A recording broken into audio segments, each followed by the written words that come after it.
Welcome back to this channel.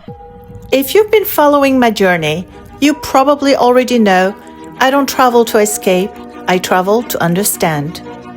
Not just the world, but people, cultures, and the parts of myself that only seem to surface when I'm far from everything familiar.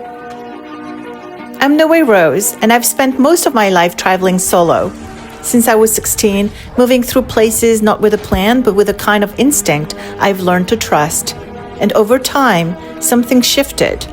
I stopped needing to see everything, stopped chasing the must-do lists.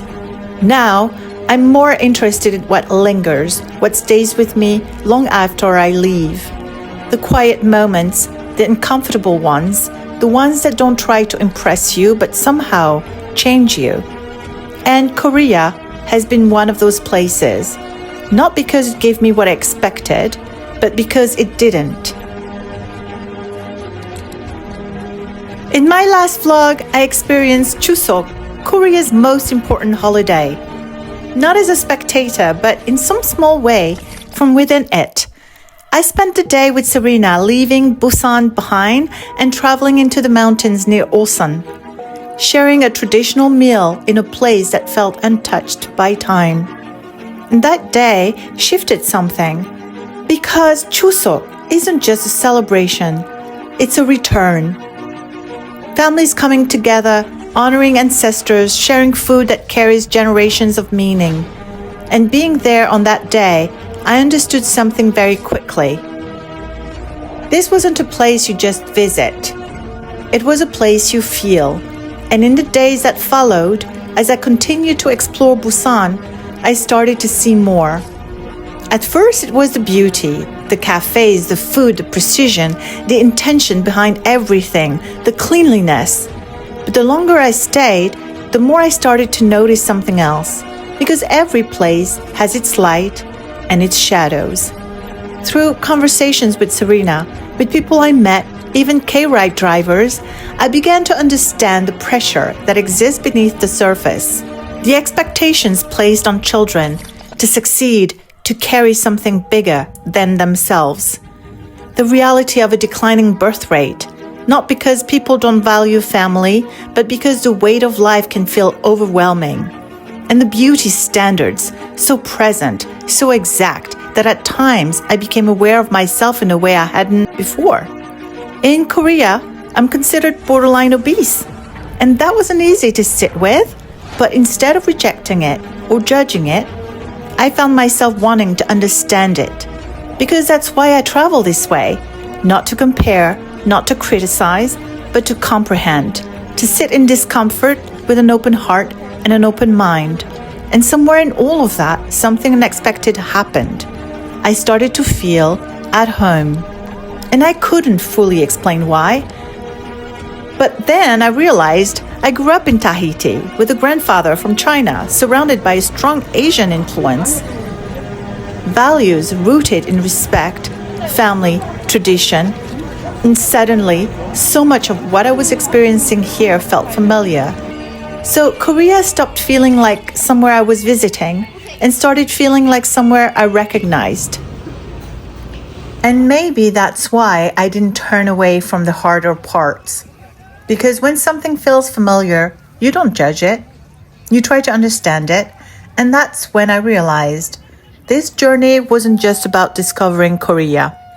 It was about understanding why it felt like home.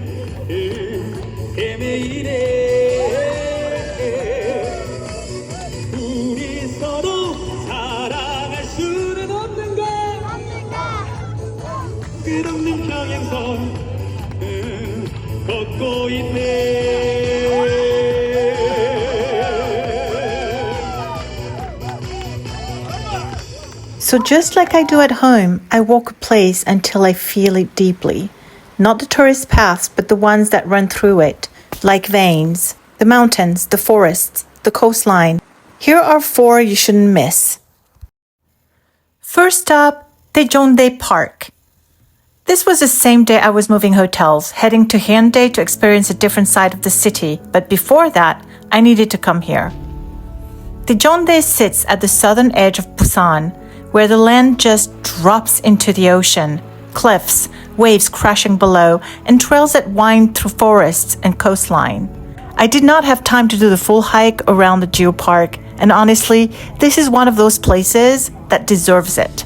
So instead, I took the Danube train around the park, and from there, I stepped off to explore one of the shorter trails leading up to an observatory where a massive sundial faces the sea. Even in that short window, something about this place stayed with me. The scale of it, the rawness of the coastline, the way the ocean feels almost untamed. And I knew this wasn't a place you rush through. It's a place you come back to.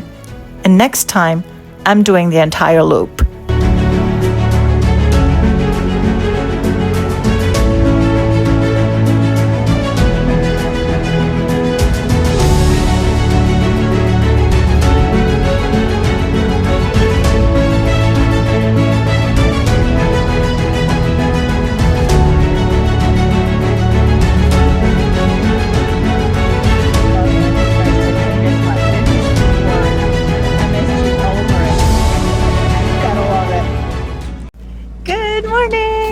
At the very bottom, at the very southern part of Yeongdo, south of Busan, is this entire mountain resort dedicated to family and wellness lifestyle called Taejongdae, and this is where I am.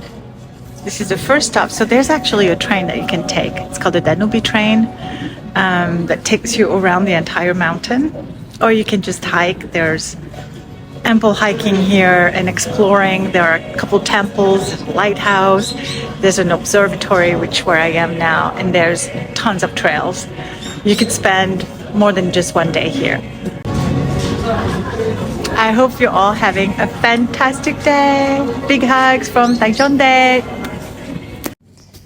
Okay, that fry stick and corn dog was so yummy. But it stops there because now I have a stomachache. Gosh, why do I do that to myself? Okay, do I go this way where there's a kitty or down the stairs?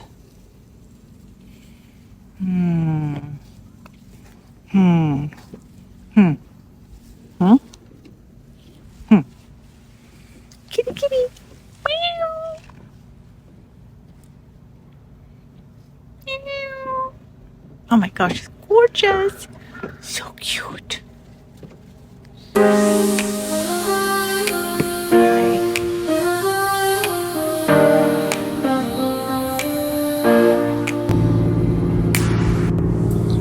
gotta read all these so I can find out who these men are. Probably the people responsible for this mountain resort. I obviously went down the stairs. This is really looking cool.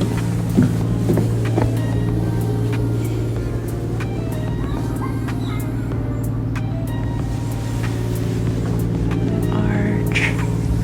And it keeps on going.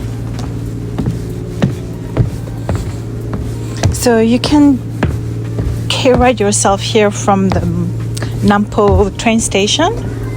And it's like $10, or you can take the bus from Napo all the way here. It takes longer, and plan on starting early, otherwise you miss out on a lot. Wow, this is so cool. Clearly seahorse platform, anchor.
hike, and easily one of the most unforgettable, started at Oryukdo Skywalk. Out in the distance, you see them, a cluster of islands rising out of the ocean. They're called Oryukdo, which literally means 5 or 6 islands because depending on the tide and the way the water moves, they don't always look the same. And somehow, they felt like the perfect place to begin.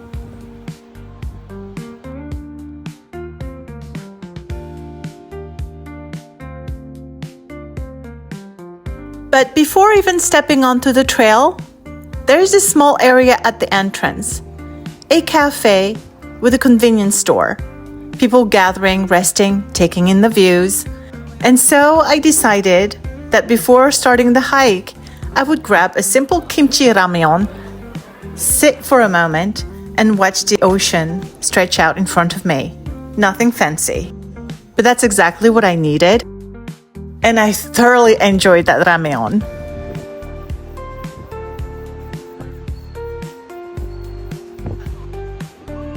From there, I started walking along the coast above the water and nothing but horizon in front of me. This trail is part of the Haeparang Trail, a coastal path that stretches along the entire eastern side of Korea, hundreds of kilometers, connecting sea, land, and time.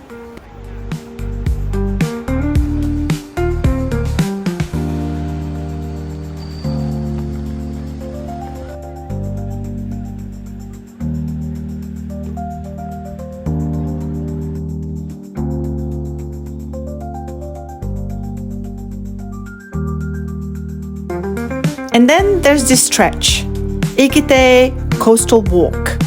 For years, this area was closed to the public. It wasn't meant for walking. It was meant to be watched. Part of Korea's coastal defense system used for surveillance for protection during times when the sea wasn't just beautiful, it was uncertain. And maybe that's why, even now, it feels different, untouched, like the land remembers something.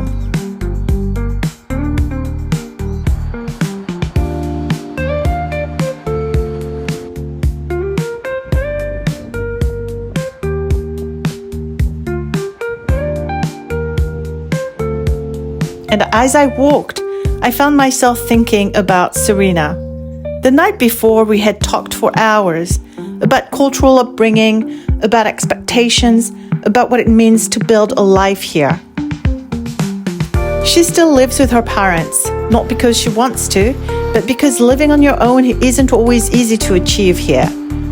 We talked about relationships and how, for her, having a boyfriend isn't even on the horizon. Not because she doesn't believe in it, but because right now her focus is somewhere else. Her career, her independence, the life she's trying to build for herself. She told me one day she wants to open her own tea house. And that got me thinking even more about the possibility of partnering with her. And as I walked that trail, something about that stayed with me. It got me thinking about so much. And the potential of coming back here for longer term. Because the more I understood Korea, the more I realized that there's a quiet strength in that kind of choice. Choosing to wait, to build, to become, even when the path isn't easy. And somehow, walking along this coastline with the wind, the waves, the vastness of everything around me, it all started to connect.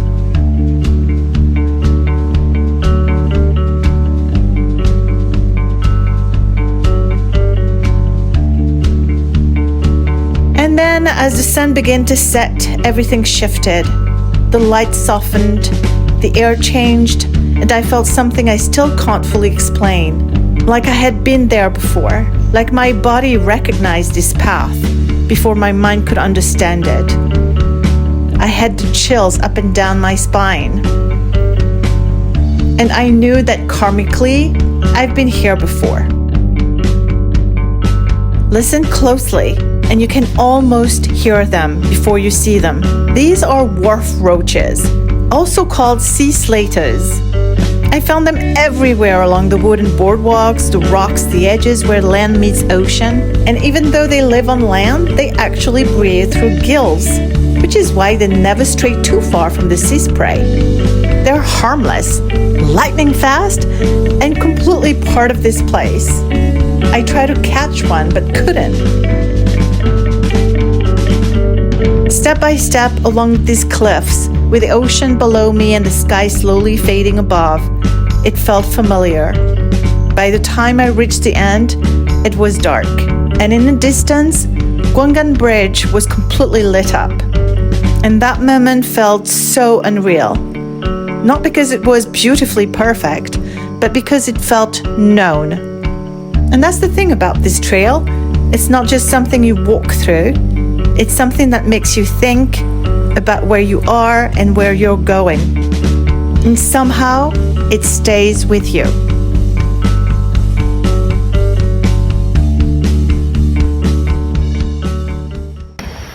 I am now walking on the suspension bridge at Igidae, which is the town over from Yeongdo going north. And this suspension bridge is part of a trail that's 4.7 kilometers long along the coast of Igidae. From the Oryukdo Skywalk. It's a beautiful hike. If you're here in Busan, make sure you do this hike whether during the day or at night. At night it's just equally as pleasant, and they have all these lights along the way. It's insanely gorgeous.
Before heading into the forest, I stopped for lunch at the basement food hall of Shinsegae Centum City in Hyundai.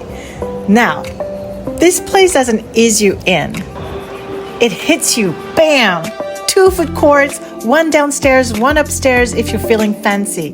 But the basement one, that's where it's alive. You don't choose carefully here. You point, you follow instinct. Steam rising, trays moving, every stall calling you over like it's the right decision. I couldn't make up my mind for the longest time. I must have been there for an hour trying to choose what to have for lunch. I grabbed something simple, nothing curated, just food that made sense in the moment. Easy finger foods. And then I left.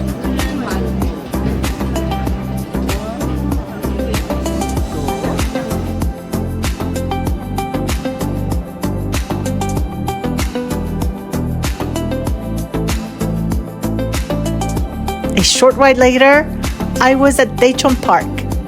Same city, completely different pace. I found the best spot literally right outside the train station. Well, right outside the city, Taejongdae Park.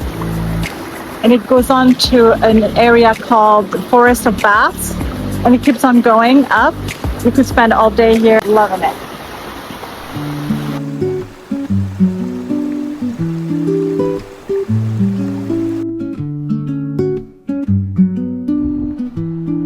And oh my gosh, look at that. There's koi in this reservoir. Ate, savored my food, watched people pass through and let the noise drop off. Then I started walking toward Yangsan Waterfall through Jangsan Forest Bathing Park.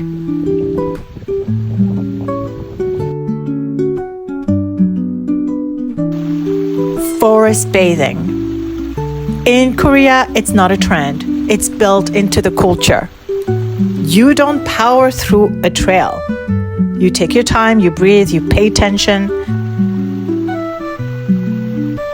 They even have mud paths for you to walk barefoot on because it's supposed to help you detox.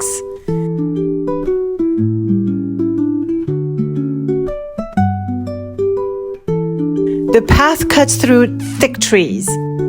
Light comes in where it can, nothing dramatic, just steady. Somewhere along the way, there's a small temple. I stopped. Longer than I should have. As always, I get so distracted so easily with these things. And that's the thing about these places. They don't ask you to stay, but you do anyway. And by the time I checked the time, I was halfway through the hike. No chance I would make it to the waterfall today. I had somewhere else to be. A meeting at Lexis Korea Busan campus. And here, being late is not casual. Even a minute, it matters. So I turned around, not ideal but real, because not every day fits the plan, and not every hike needs a finish line. I didn't get to the waterfall today, but I will another day. And I got what I came here for. A break in the noise, a change in pace, and sometimes that's just enough.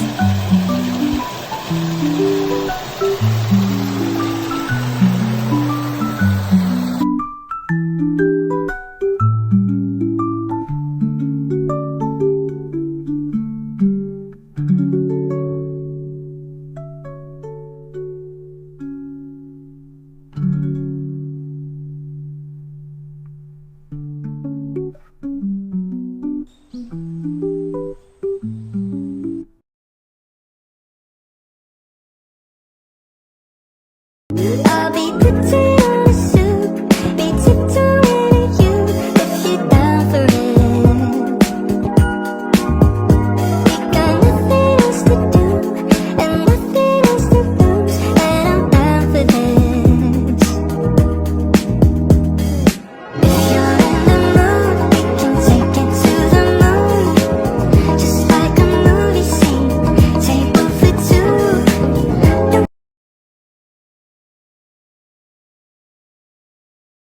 Last one, and the one that stayed with me the most. In fact, it totally captured my soul. Getting there starts before the climb. I took a K ride from Yeongnyeon Station. Easier, faster, and honestly, the only way to do this without overthinking it. I got dropped off at Sumteo Cafe, the last cafe before everything changes. Small, quiet, unassuming, but with a view that reminds you where you are, the entire city laid out below, like something you're about to step away from. I ordered a sweet potato latte and a corn dog. Not exactly a hiker's meal, but that's the thing. It was perfect. You don't always arrive at places like this prepared. You just go. At least I do.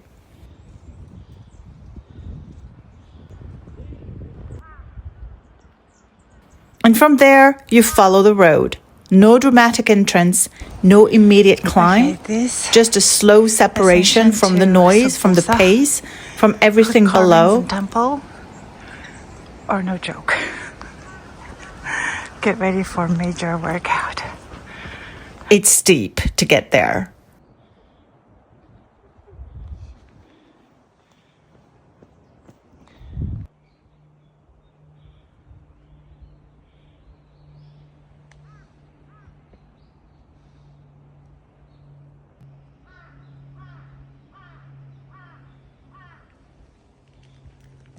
And you have these colossal stones that stand out of the ground.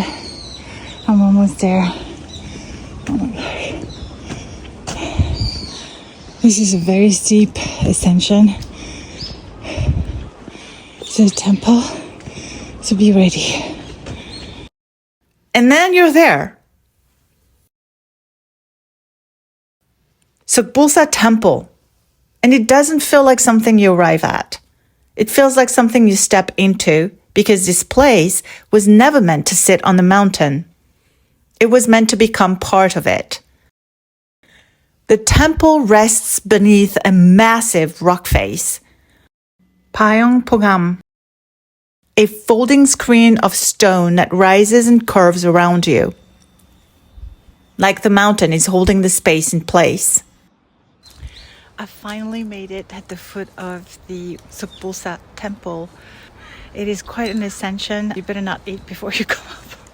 This temple was built by a monk in the late 1920s.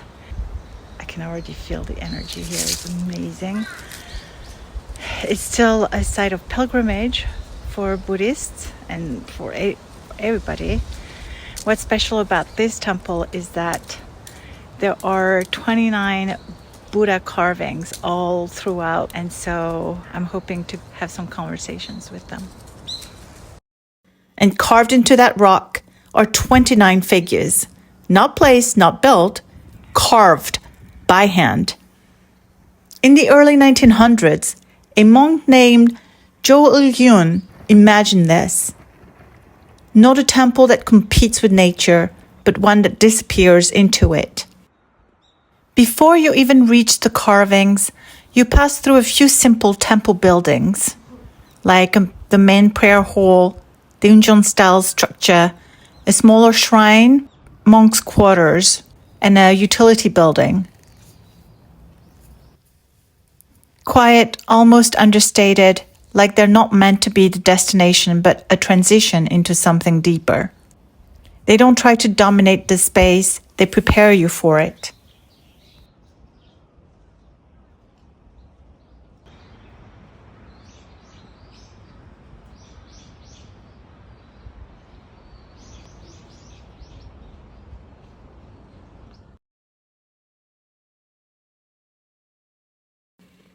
At the center, an 11-face bodhisattva of compassion, watching outward. Above it, the Buddha of the future.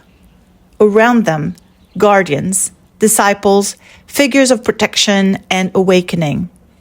Each one positioned with intention. It's not decoration. It's a composition, a complete spiritual landscape etched into stone. And standing there, you feel it. Not in a dramatic way. In a quiet one. People don't speak much here. In fact, they don't. They don't need to. The stillness does the work. And if you keep going, that's when the steps begin. Rising beyond the temple, leading further into the mountain, into trails most people will never take.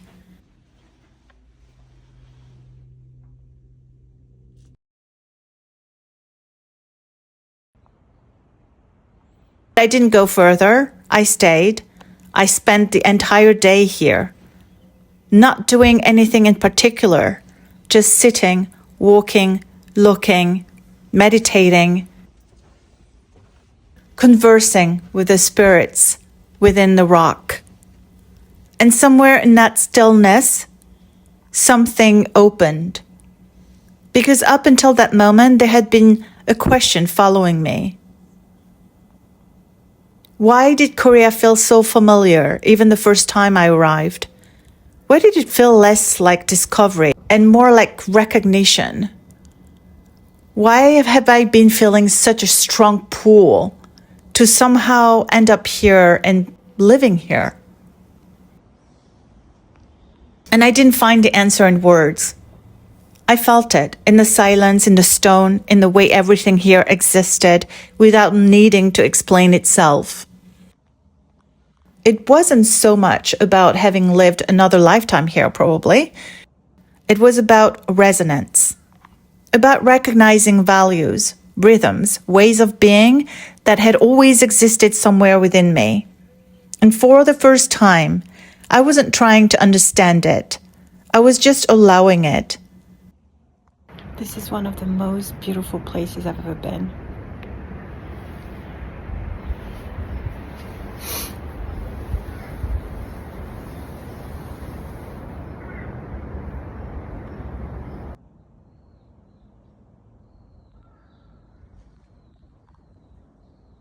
And that's when it shifted. This wasn't a place I was visiting anymore.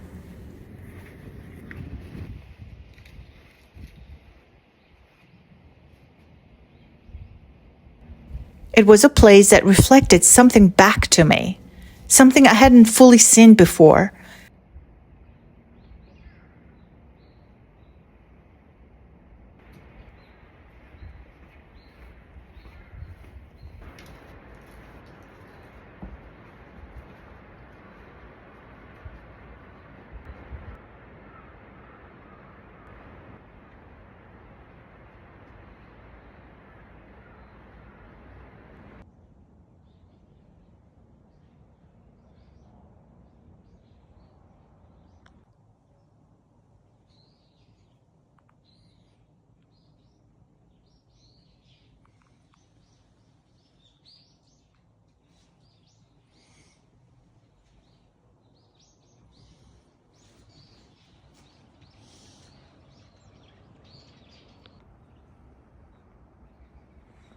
And when I finally left, I didn't feel like I had just seen something beautiful.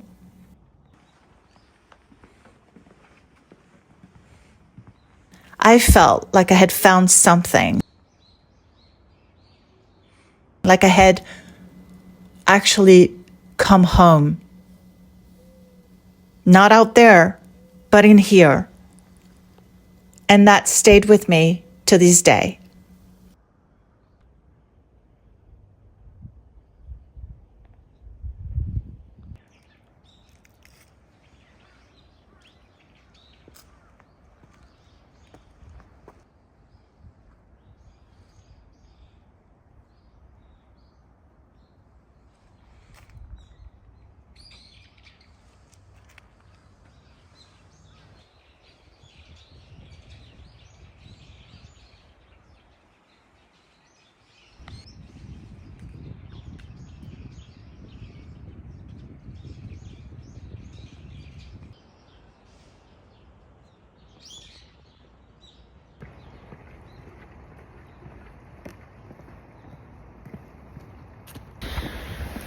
I am so in awe and adoration for the monk who had the vision to build this temple, and the heart, the spirit, and the dedication that it takes to do that. It's definitely a pilgrimage. It's it's not easy to come up here. The closest station to here is 25 minutes away from a restaurant that's at the foot of this mountain. And then it's another half an hour hike up to the temple. It's so worth it though. I will do it again and again and again. If I lived here, I would come here probably. That would be my church. Because you also have epic hiking trails coming out of that temple. The air is fresh and crisp. It's very special up here. I'm so in awe of the dedication of the monks and everybody else that was involved in building this temple within this face of the mountain. I'm talking about an understanding of oneself, capability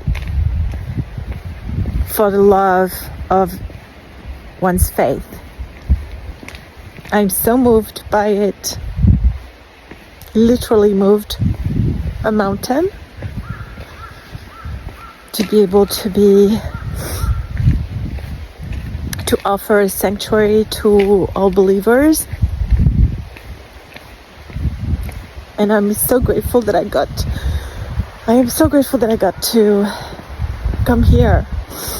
You know, Serena never heard of this place, and she lives in this city, Bukgu.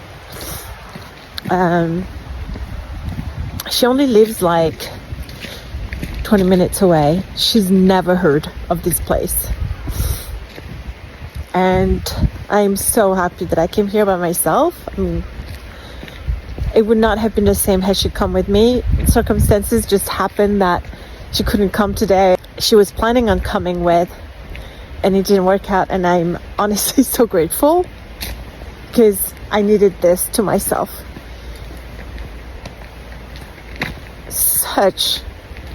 It's such a beautiful place. And if you can, next time you were in South Korea, Busan, come here. It's magical.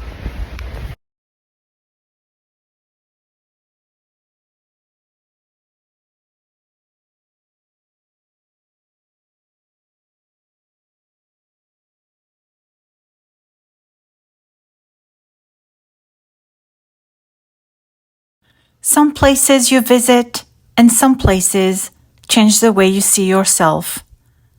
Busan did that for me, not all at once, but step by step, through its mountains, its forests, its coastline. And perhaps that's just the point. You don't always find answers by searching. And Busan so far has shown me more of who I am within it by walking it. And then they still managed to create a fitness park at the foot of the temple. This is so awesome. And there's more down here.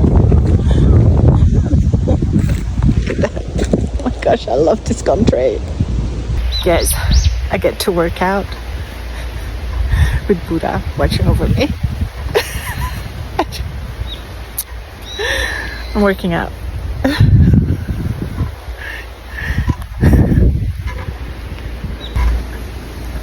So awesome, right? Oh my gosh. The things that give me joy, I know. Gotta take a photo of this. Bye. This temple literally has the best outdoor gym. I just need to move here so I can come work out here every day. And then on the upper platform where I was earlier, there's the Buddha. You even have weights, for Pete's sake, and dumbbells. How cool is this?